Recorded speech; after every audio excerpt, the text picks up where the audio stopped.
Kegiatan ekonomi yang dilakukan setiap orang melibatkan orang lain.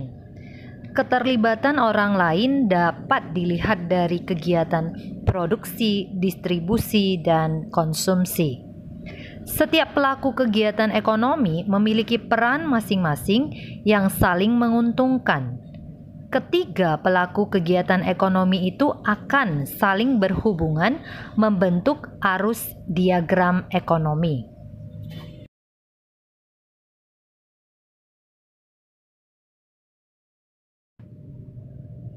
Pada kegiatan produksi, orang yang terlibat adalah tenaga kerja. Pemakaian tenaga kerja dimaksudkan untuk memperlancar kegiatan produksi. Tenaga kerja akan memperoleh balas jasa dari produsen berupa upah atau gaji dari produsen.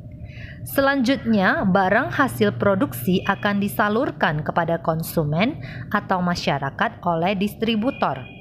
Dari kegiatan penyaluran barang itu, distributor akan memperoleh keuntungan. Contoh distributor adalah agen, pedagang besar, dan pedagang eceran. Konsumen adalah pihak yang mengkonsumsi barang dan jasa untuk memenuhi keperluan hidupnya. Barang dan jasa diperoleh dari produsen secara langsung atau melalui perantara atau distributor. Peran produsen, distributor, dan konsumen dalam perekonomian Indonesia sebagai berikut.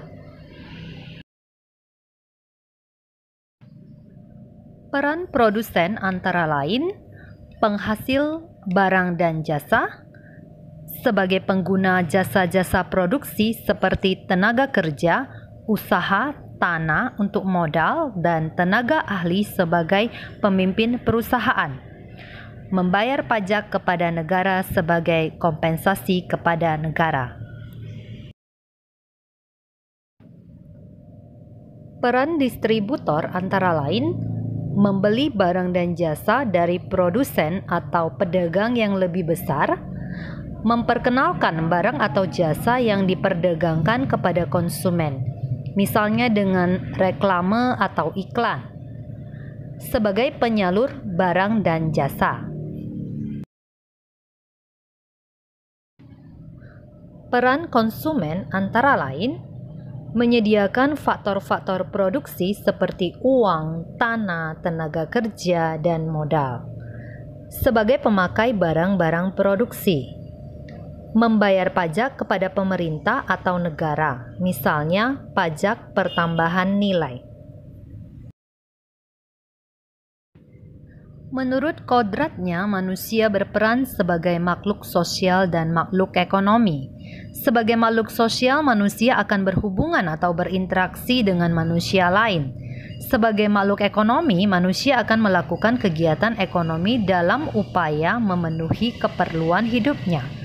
Dalam kehidupan sehari-hari, baik sebagai makhluk sosial maupun makhluk ekonomi, manusia hendaknya memiliki etika moral.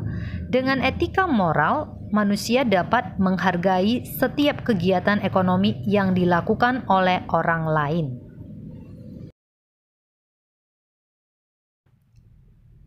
Cara menghargai kegiatan usaha ekonomi orang lain antara lain.